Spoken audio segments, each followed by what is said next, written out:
Hello and welcome back to another video from me. I'm here in the Black Mountains in Wales today. I'm looking forward to trying out a couple of new bits of kit I've got. I've got about a 5-mile walk up to the general area I'm going to be camping in. I don't have a specific pinpoint location nailed down for tonight. And for anyone who's followed my channel for a while, you'll know that I have been missing for a few months. So my last video I put out was in April, so it's 6 months ago. So I'll have a quick chat about where I've been and why, and I'll also explain the title of this video, and I'll pick you up along the way. Now, given the name of my YouTube channel, it's kind of ironic that I find myself talking to you about being afraid of going out for a walk. I haven't been to a doctor for a formal diagnosis, but it dawned on me in September this year that a form of agoraphobia is what I've been experiencing lately. I didn't introduce you to my girlfriend on my channel, but in a way she was the one who introduced me to all of you.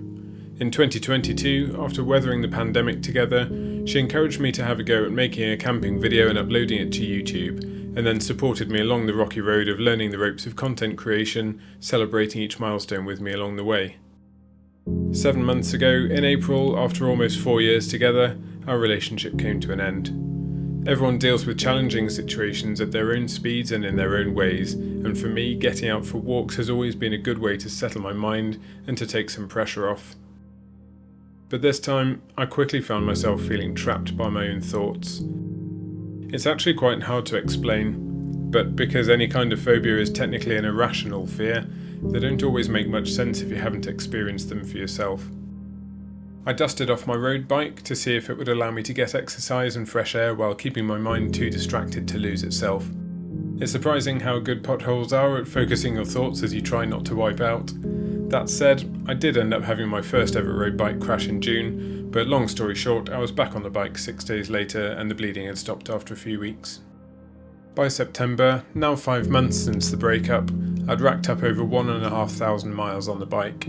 I'd been for adventures in Somerset, Dorset, Devon and Wales, and I'd drastically improved my fitness. But with the weather starting to turn, I knew that cycling was about to be taken away from me over the darker months, and walking was going to have to return as my best way of getting out for proper exercise in the fresh air. I forced myself out for a walk one evening, and things went so bad. I kept going and ended up walking 23 miles that week. It unlocked something for me, and the following week, the week before filming this camping video, I walked 30 miles.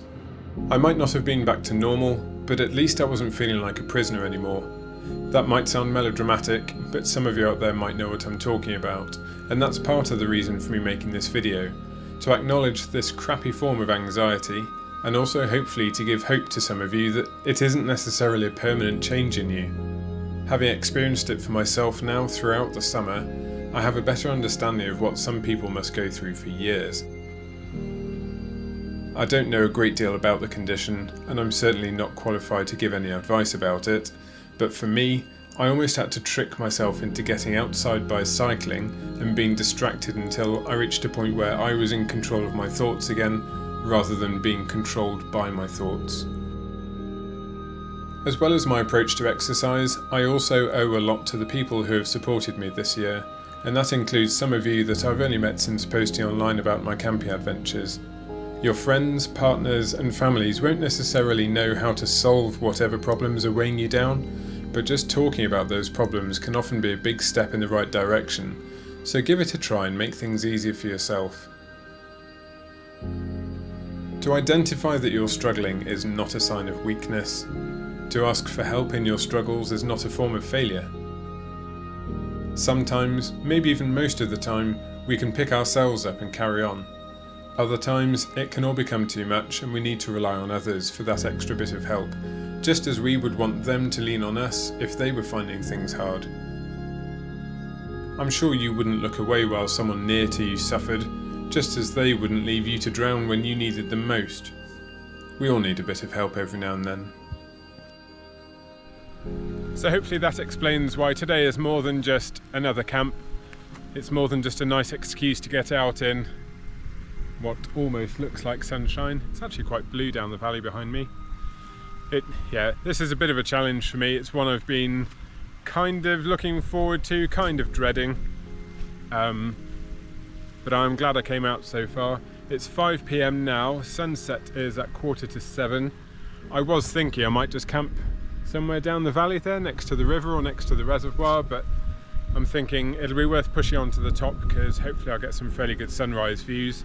And although the sun looks quite low now, that's because I'm down low and there's some higher ground behind me, so hopefully I'll have a decent amount of daylight left when I get to the top, which I think is less than 1 kilometre away. So I'm going to keep on walking now, look out for somewhere to stick my tent and get pitched and get some food on the go.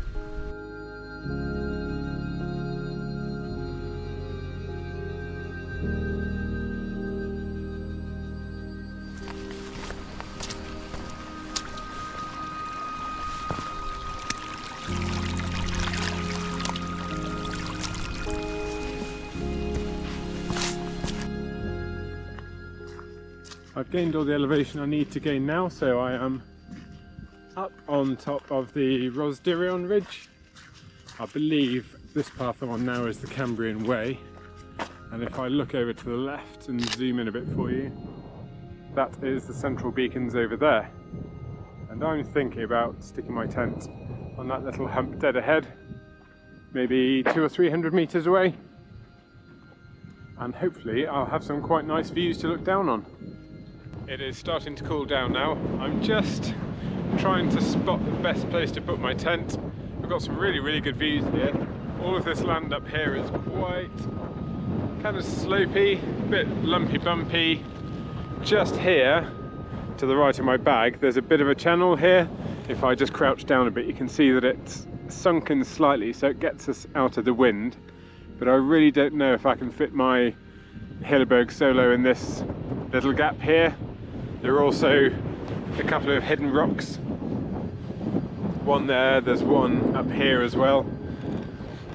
So I'm just having a bit of a look to see if there's anywhere better, or if I should try and wedge the tent in here. If I spin around you can see that we are just at the edge here, so it drops right off down to the bottom. All of this land is sort of sloping down a bit, so that's not ideal.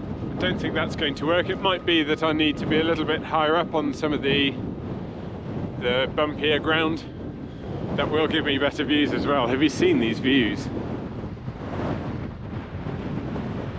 I've got a collection of ponies over to the left here as well, so hopefully they won't come trampling on me in the night, but I'll give you a quick spin around, show you what I'll be looking at tonight.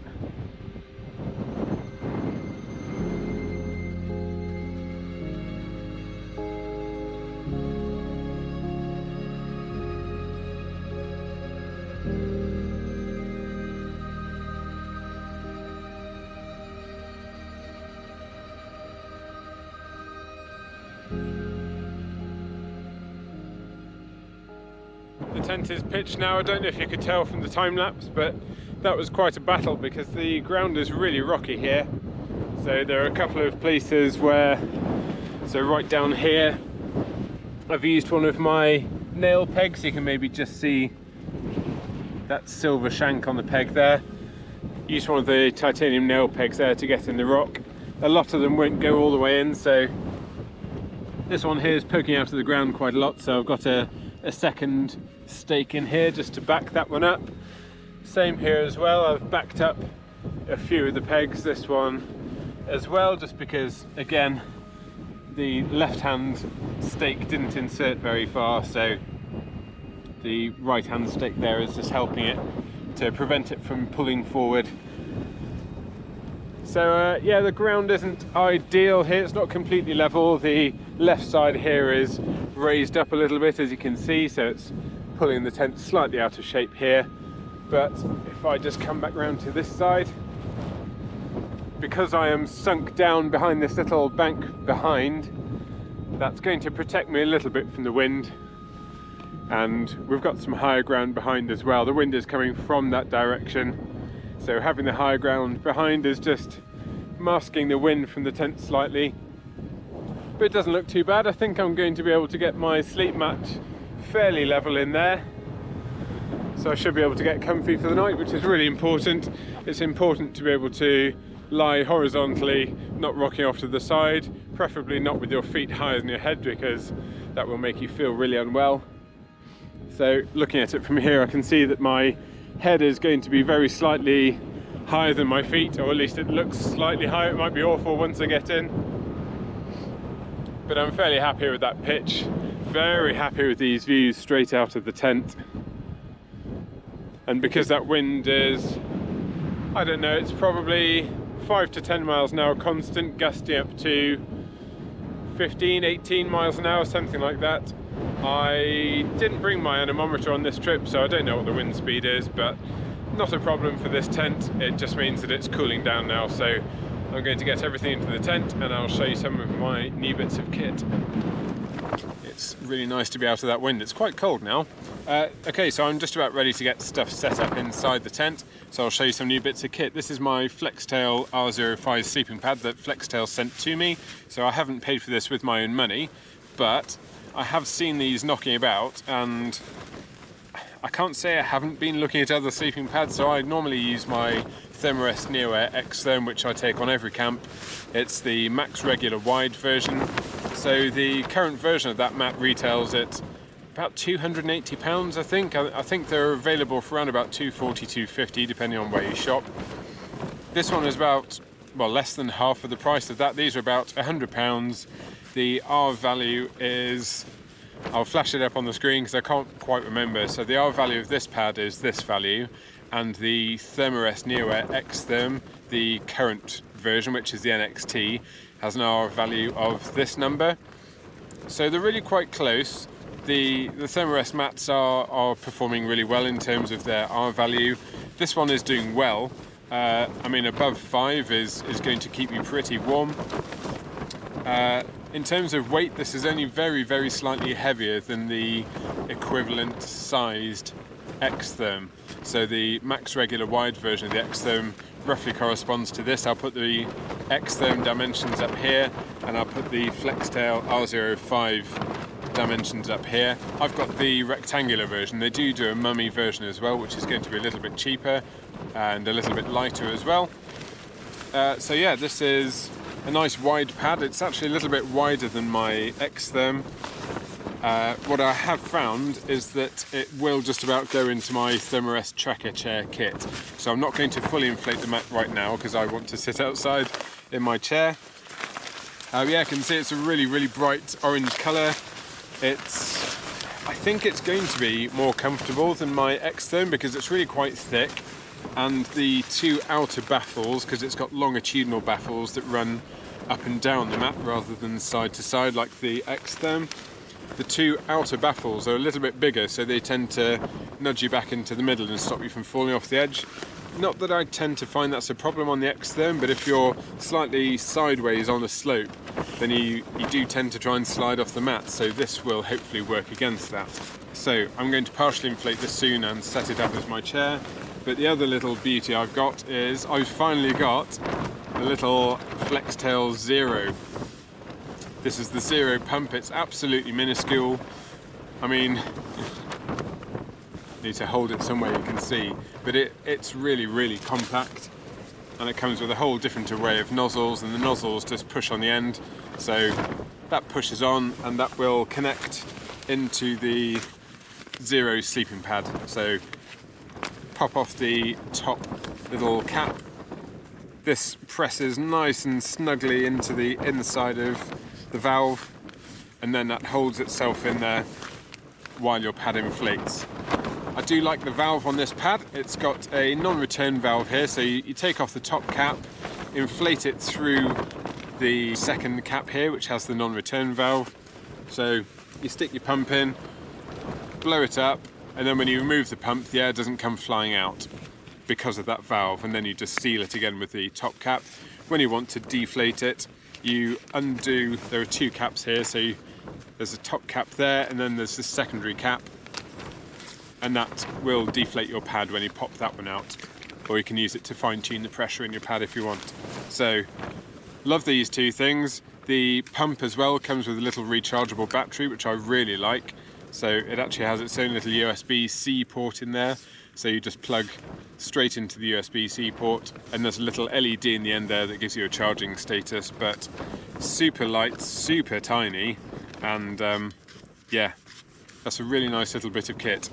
If you want to buy any Flextail kit, I've also got my Flextail pillow here, which is my favourite pillow. I've got 2 different pillows, but this is an absolute winner for me, not just because I was sent it for free. If you want any of this stuff, please check the links in my description, and there's a discount code in there as well for you. Another piece of kit I haven't had much of a chance to use yet is my Armitech head torch. I had this on my last camp, but I haven't really used it a great deal yet. It's the Armitech Wizard C2WR. This was sent to me by Armitech a few months ago, but I'm looking forward to getting a bit more use out of it on this camp. Anyway, I could talk about kit for ages. I'm just going to get my chair set up now, and it's time to get some food on. We can watch the sun go down.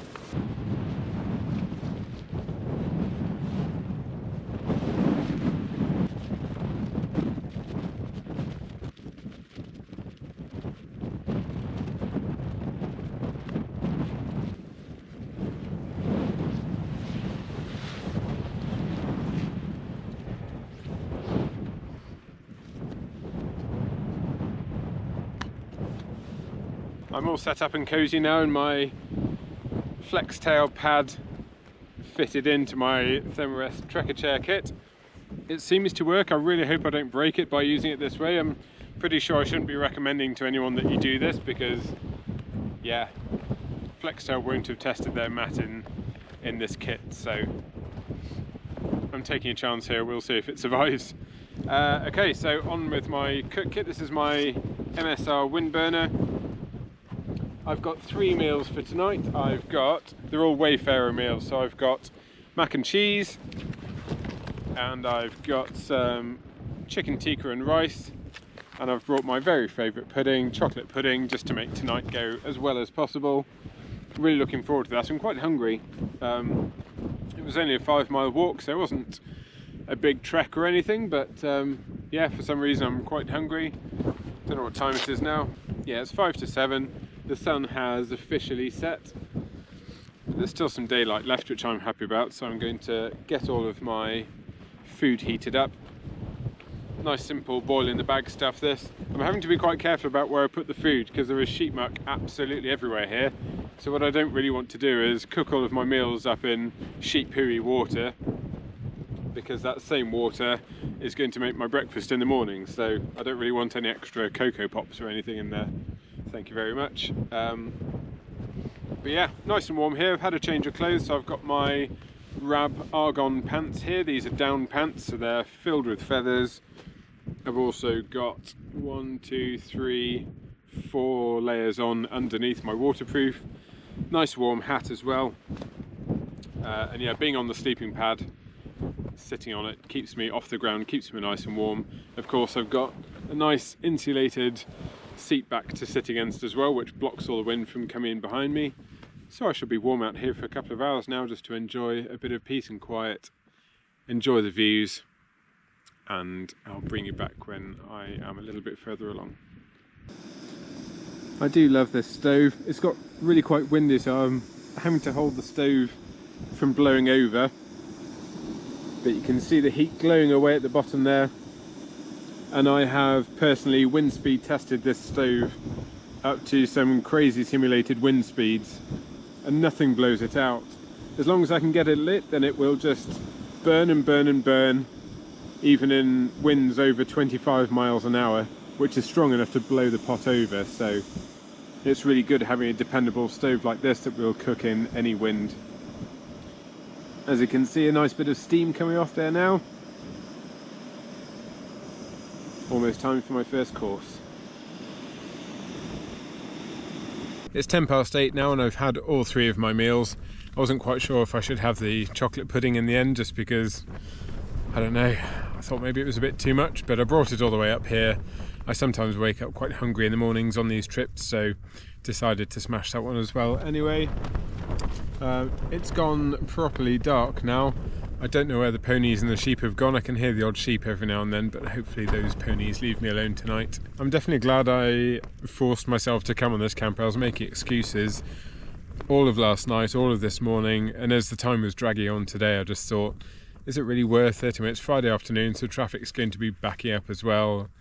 Just every excuse under the sun, but I just sort of disengaged my brain, made myself get in the car, put the bag in, and here I am. So glad I did it. It's a 5-mile walk, so it's not a big walk.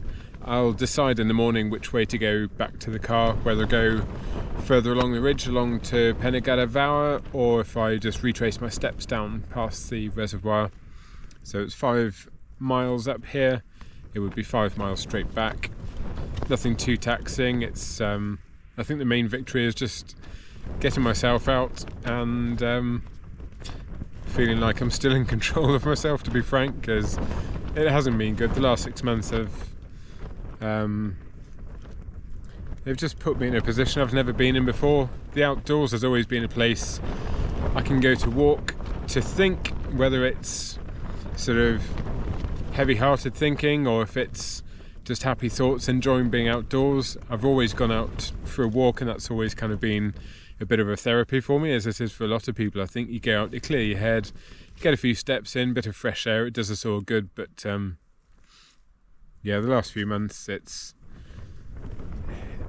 just been a case of, it was a kind of mini panic attack each time I went out. So yeah, it changed walking from being an enjoyable, stress relieving sort of activity to just, I just dreaded it. I didn't want to be outside, and yeah, today feels like a minor victory on that front, I think, because I've come out, I've come all the way up here, haven't really freaked out.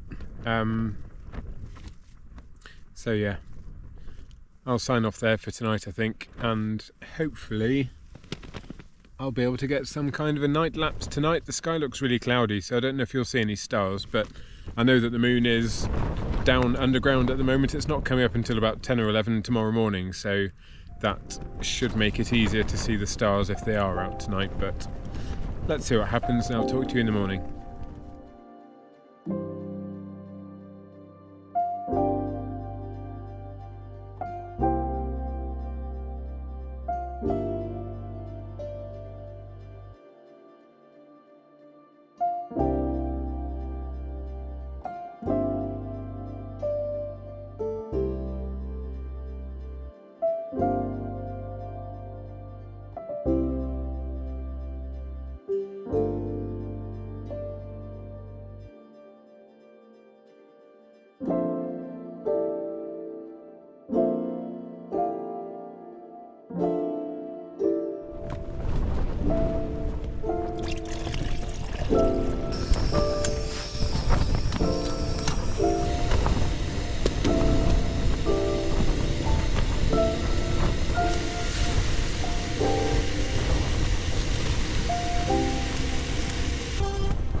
Good morning, it's 7:30 now, and as you can probably hear, it's still quite windy. In fact, I'll just duck down here and try and get a little bit of shelter so you might be able to hear me better. But yeah, the wind didn't really stop all the way through the night. It was actually quite strong, I'd guess.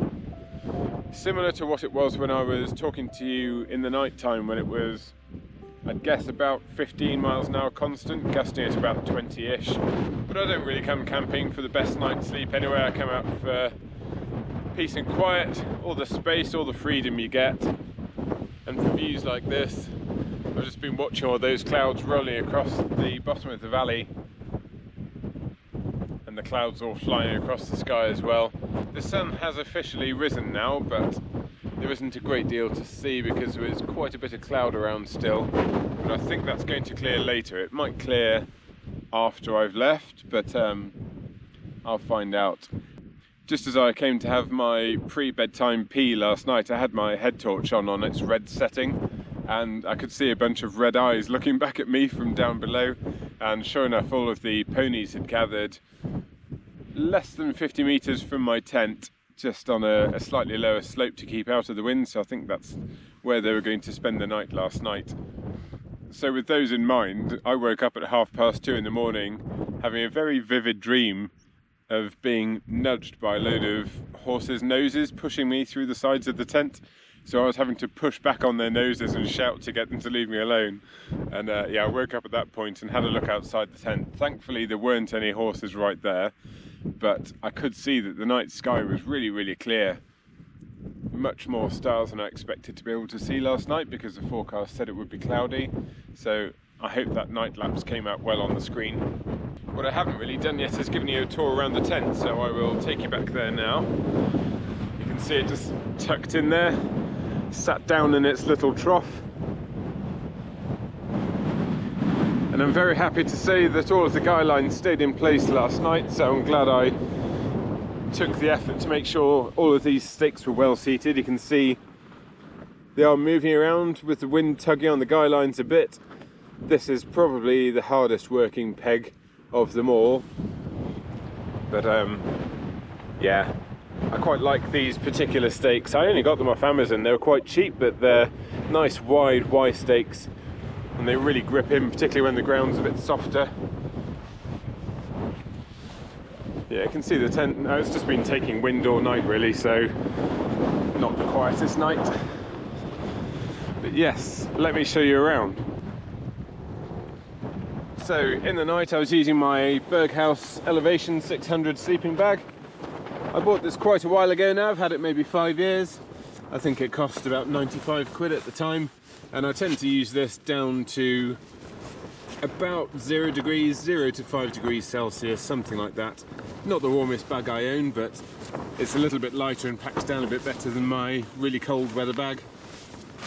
So here is the Flextail Zero R05 or RO5 sleeping mattress. Got the Flextail Zero pillow at the end. I'll just show you why I like this pillow so much, because it's got two different cross sections. So it's got a thin cross section on the right and then a thicker cross section on the left. So I tend to sleep with it that way round when I'm sleeping on my side, and then this fat bit just fills the gap between the side of my head and my shoulder. So really good for a side sleeper, I find. So this is the mat. You haven't seen it inflated yet, so here it is. I mentioned about the sides being a little bit bigger, a little bit higher, so hopefully you can see that. Maybe if I turn it end on, you'll be able to see what I'm talking about. So those two sides are just a little bit higher on the outside edge, and they just stop you from rolling off the edges. I found the width of this was really good. Looks like we've got a little friend here. The width of this was really good for sleeping on my side, so of course you have your knees sort of bent out at an angle, and I didn't find I was falling off either side of the mat, so it worked really well. It's held its pressure, which is always a good sign. I'd say that's probably the most important thing you want from a sleeping mat. But it held its pressure, and I think I found it more comfortable than my Xtherm, because it's really quite thick. If I turn it side on again, against my hand, you can see there's quite a lot of thickness there, and I think that extra little bit of thickness, it might be even as much as a centimetre thicker than my Thermarest Xtherm mat.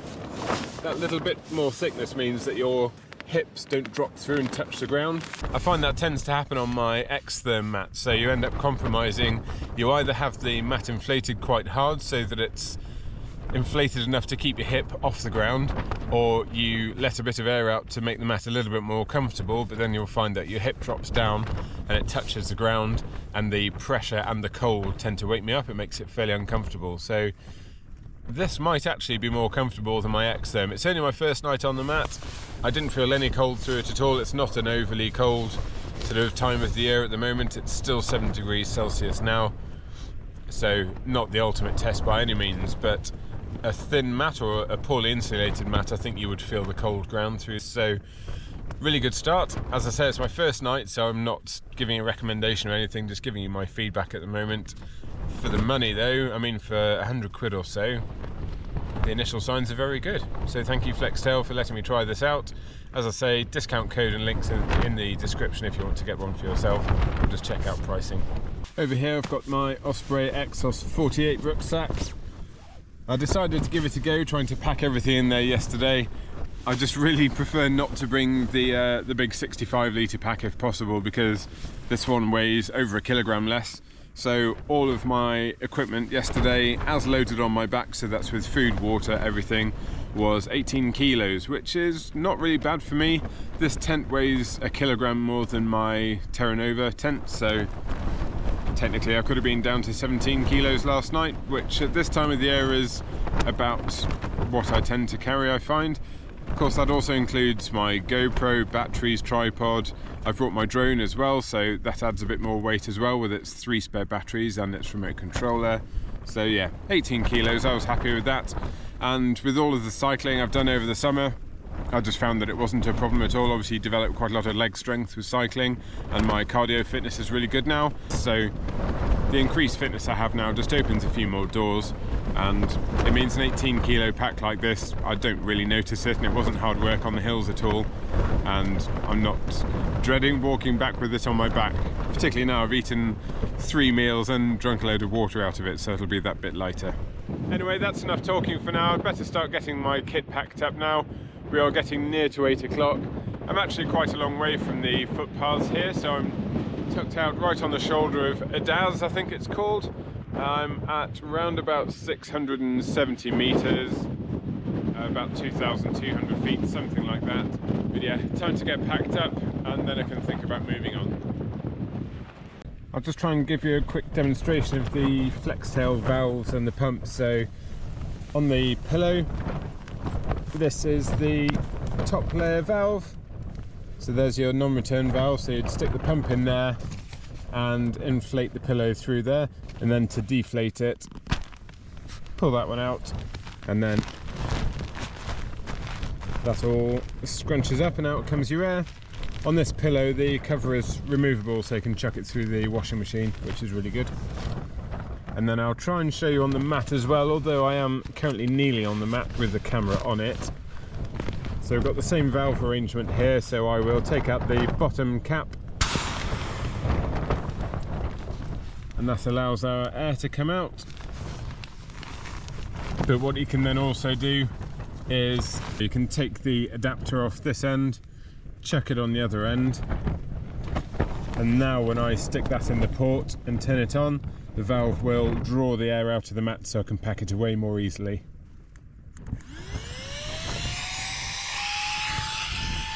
And you can just leave that to do its work.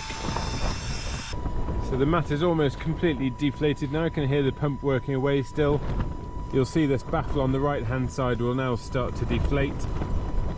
It'll just collapse in. You can see it's still got some air in at the moment. But while I sit on the mat, the pump is still drawing the air out. That is now starting to suck in. What it means is that you take all of the air out of the mat. You can see the rest of it here. It's just completely pancake flat. And it can just be a bit of a pain trying to squeeze all the air out as you go when you're rolling away a mat like this. So it just makes everything that little bit easier. I've got my sleep mat all rolled away now, packaged up, ready to go. There is the Zero pillow packed away as well, and that tiny little Zero pump. I was just feeling, while I was kneeling on the tent floor packing everything away, I could feel a few rocks through my knees. So even though I had a bit of a look at the campsite before I pitched my tent, there are still some rocks hidden under there. So if you have a sleep mat that is thick enough, so this one is however thick, I'll put the number up here, but if it's more than, I'd say probably about 5 centimeters is the minimum thickness I would go for, or 2 inches. Any thinner than that and you won't really be able to take out those lumps and bumps in the ground. So a rock is one thing, obviously you don't want to be sleeping with your spine digging into a rock, so if you've got a nice thick mat, it'll just kind of ride over the rock and you won't feel it. But also undulating ground, so if you've got ripples and hollows in the ground, a sleep mat that's thick enough will take those out as well, so it just gives you a bit more freedom. I mean, I've even slept on the beach, on a really pebbly beach, on my Xtherm sleep mat, and you would look at that surface and just think that's going to be agony to lie on, but the bottom of the mat takes out all of those ripples and lumps and bumps, and it just leaves a nice flat comfortable surface on top. So something like this, I mean, this is about 100 quid. I haven't weighed it yet. I compared its weight to the claimed Thermarest Neoware Xtherm weight, but when I weigh the X-Therm, it actually comes in quite a lot over the claimed weight. So this might even be the same weight as or lighter than the X-Therm, but that's for another video anyway. First impressions are very good. So I've just about got everything packed up now. I do need to put my trousers back on from yesterday. These are a little bit damp, although they've dried out slightly. But yeah, cold damp trousers are not the nicest thing to put on in the morning, so I've kept my down pants on for as long as possible. But it is time to get those trousers on, get the tent dropped and get moving.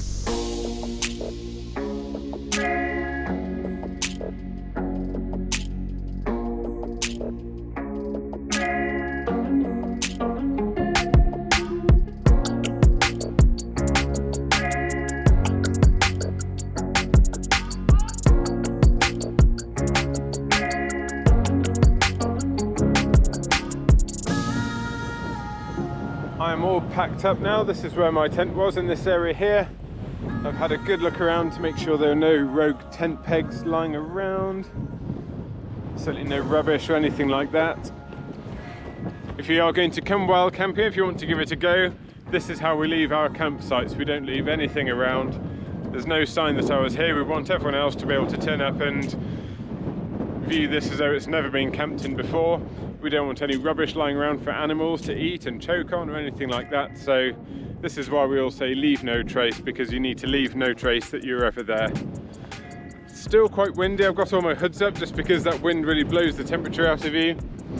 I think it's probably still 20 mile an hour constant, 15-20 miles an hour. I'll just drop down in this hollow actually, where my rucksack is waiting for me. Get out of the wind, just because I dare say that's a bit noisy on the microphone. So I just wanted to say a few final words really. Thank everyone who's been hanging around waiting for my next video to come out. It's been a long 6 months, but I really appreciate people waiting, and for the odd comment I've had, and a couple of Instagram messages as well, because I haven't been posting on Instagram really. People just asking if I'm still in there. Yeah, I am still in here, maybe not 100%, but I'm still here, and I'm glad I took on this challenge. It wouldn't really be a challenge if it was comfortable, and it has been uncomfortable, which I never really thought I'd say about camping, because it's always been my go-to to come out and enjoy myself and kind of reset and just get all the good things that you get out of being in the outdoors, out in nature. So I'm glad I did it. I do plan on doing more camps this year. I know I've missed all the warm sunny weather. I was really hoping to get some nice warm bivvy camps in this year, but that'll have to wait until next year now. I hope to get out with a couple of mates actually over the next few months if possible, so I may or may not bring the camera on those camps, but the main thing is I want to keep pushing towards being the James I was before, really, not afraid of going outdoors, which is just ridiculous to think of really, but that's how it's been the last few months, and I'm glad that this last month has seen me get back out, get enjoying this beautiful countryside that we're lucky enough to have in the UK. But yeah, thanks for coming along on yet another video, and I will see you on the next one.